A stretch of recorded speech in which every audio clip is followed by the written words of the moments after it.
Welcome everyone to part 7 of What If Yamcha Trained Like Goku. And if you watched part 6, you know that the Namek Saga as you know it wouldn't even happen at all, with Vegeta and by extension Frieza never learning that the Dragon Balls are real. They would have no reason to go there. However, one thing we do know very well about Vegeta is that he does intend on betraying Frieza, as evident in many parts of the canon Namek Saga.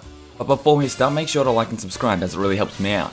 YouTube analytics says there's only about 30 to 40% of you that are currently subscribed to or watching my content, so if you want, make sure to hit that sub button, it just really helps me out and it's free, so there's that. And if you want to stay up to date with my what if says that come out, make sure to hit that notification bell with all notifications on, since YouTube can still be selective with notifications.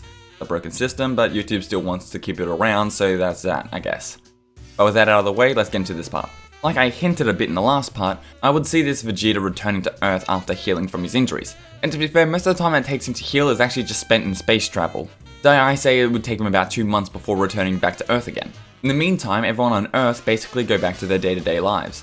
Yamcha and Tien head back to their respective dojos to pass on the teachings they had learned from King Kai. So I would say these trainees that are a part of Tien's and Yamcha's dojos would have some higher gains in terms of power in their training.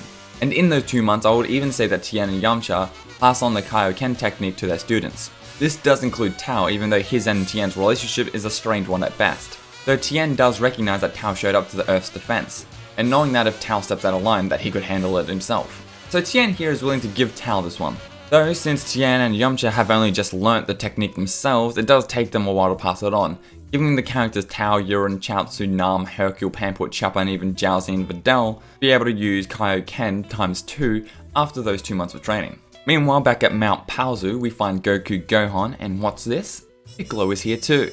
After being corrupted by that goodness by Gohan, here I would say Goku is aware of Tien's and Yamcha's plan to teach everyone Kaio-ken, after seeing how effective it was in the fight against the Saiyans. However, Goku also has another goal in mind for Gohan's training, though that's going to have to wait till after teaching everyone Kaio-ken. I'm of course talking about getting Gohan to control his Grade 8 form, and to be honest I think Goku would now be able to replicate Vegeta's Power Ball that turned him into a Grade 8, since it's shown throughout the series that not only Goku but just the Saiyans in general are quick to mimic the enemy's abilities, as shown with Goku's first attempt at the Kamehameha in OG Dragon Ball, and again with Vegeta when he somehow learned how to sense power levels after one fight with the Earthlings, which will now have Goku being able to access his Grade 8 form whenever he so pleases really, which will definitely be a useful thing to have. But as we all know, Goku wouldn't be quick to use this tactic given how much he likes to make things hard for himself. No, for Goku this is a last resort tactic, because every time he uses it, it ruins his gi, and then he's in his birthday suit after the fight. But Vegeta was still in his Saiyan outfit when he went Grade 8. This has Goku think for a moment, and knowing Goku, he's going to go to Bulma with a request. I mean, for Bulma, I think making Goku and by an extension also Gohan some gi that wouldn't just tear apart when they went Grade 8. But that's going to take, let's just say, 2 months. Which is perfect for Goku because he thinks 2 months is a great amount of time to be able to teach everyone at his house Kaio-ken, and then after that he can focus on the Grade 8 form with Gohan. So given that we only have 2 months of training before Vegeta and Nappa return, I say Piccolo is the only person who gets taught Kaio-ken who is able to push it to times 3 within those 2 months. Given Piccolo's regeneration ability, he's arguably the most perfect person to learn Kaio-ken. Though to be fair, that's just my opinion. I mean, the only people I know who taught Piccolo's regen are people like Cell and Boo, but they aren't here yet. Which, real quick side note, y'all reckon Hercule would still be best buds with Boo, since that only really happened due to Hercule's cowardice and dumb luck honestly? But we'll see what'll happen, because it's still gonna take a long time to get to that point.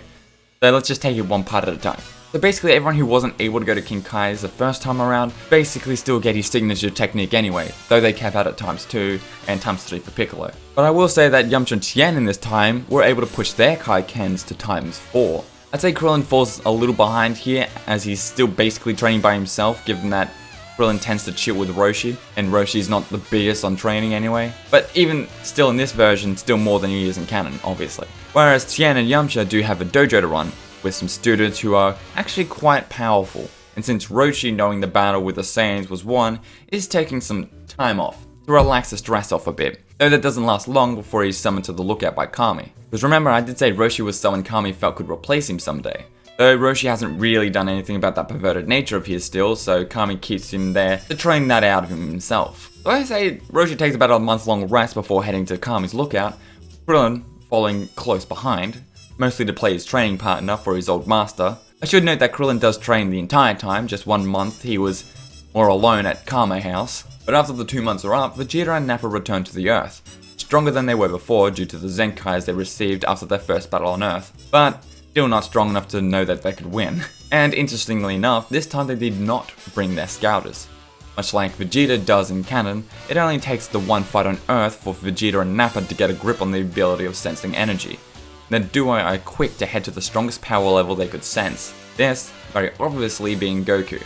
In Athru Zenkai, Vegeta is strong in his base form in comparison to Goku, but Vegeta knows full well of the Kaio-ken technique at this point, after seeing it as much as he did in the last fight. While Piccolo and Gohan are on edge, Goku greets the Saiyans casually, with Vegeta finding the casual nature of Goku irritating, while Nappa takes it as his opening to start their own negotiations. And here, I think Nappa would tell Goku the whole story, from how evil Frieza is and his genocidal ways, but also saying that Vegeta plans to overthrow Frieza and take control of the universe for himself. Goku being Goku is intrigued to fight someone strong, though he does give Nappa and Vegeta a warning, that if they actually plan on doing bad things after beating Frieza, that he would stop them. Obviously, this will make Vegeta a little tense, as he would still hold the goal of being the Universal Emperor for himself, after beating Frieza of course. So Goku's warning does come off more as a threat to him. So after this, all the Z-Warriors are gathered up, which is like about 15 people.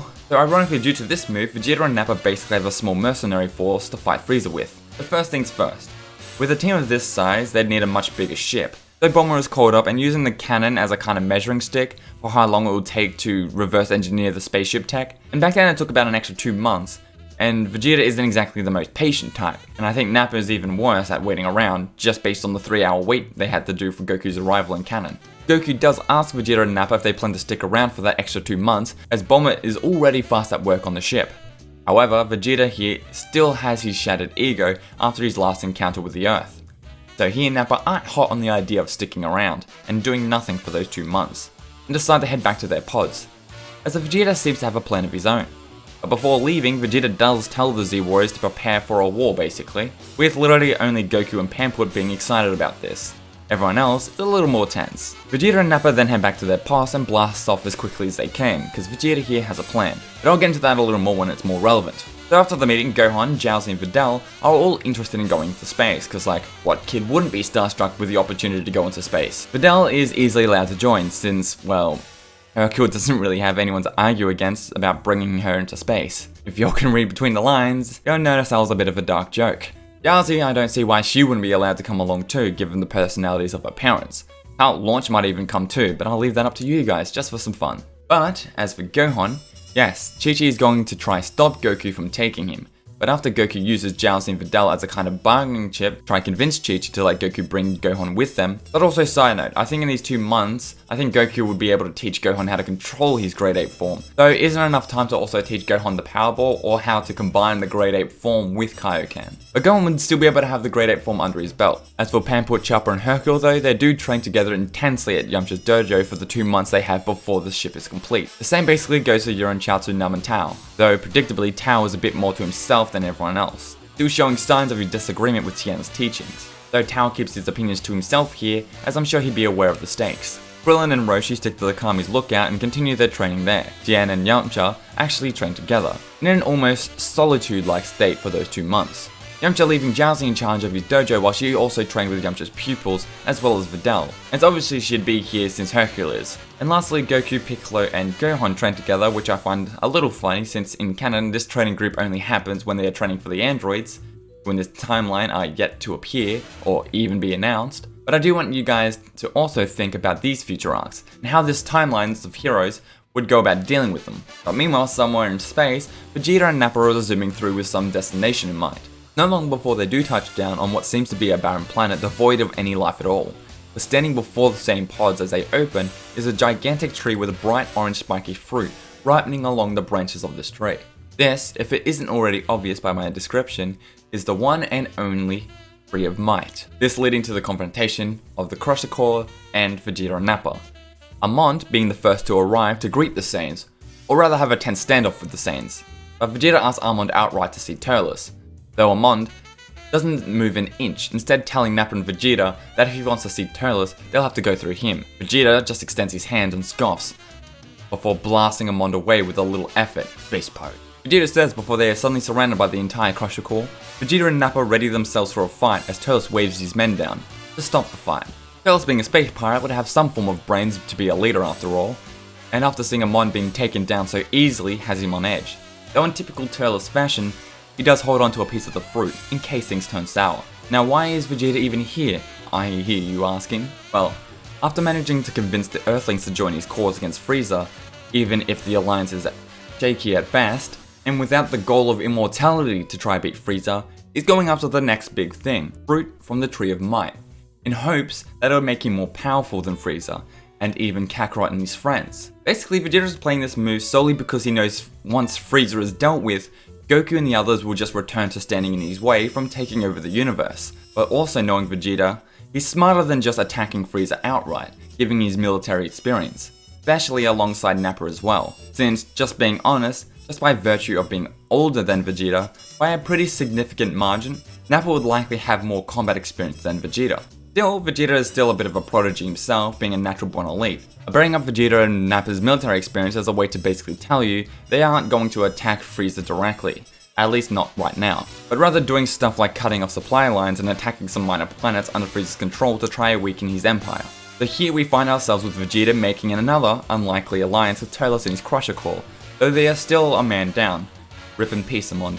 Though due to that action, Turles doesn't give them any fruit, at least not right now. Oh, another thing. I'm going to say this is the first planet Turles managed to terraform into this barren planet with the Tree of Might.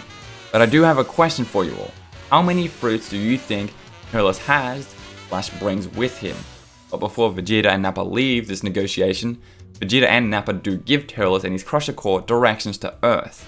And now, this is where I want to leave off for now. With Turles and his crew setting their eyes on Earth, would they actually ally with Vegeta, or would they see Earth as a potential target for the Tree of Might? Or maybe even both?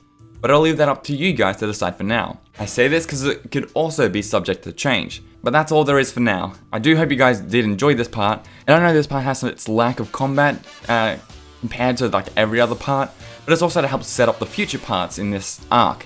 Trust. I'm gonna do my best to try and write up a good replacement for the Namek Saga, and honestly as I am still a bit worried. Just because I know how much people really love that arc, and how much I myself really love that arc.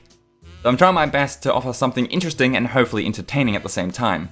With that said, make sure to like and subscribe with bell notifications on to stay up to date with my what ifs. Also make sure to leave a comment with where you think the story should head next, but also let me know of any other what if ideas you'd like me to tackle. But with that out of the way, I've been the Dragon Ball What If Bro, and I'll see you guys next time.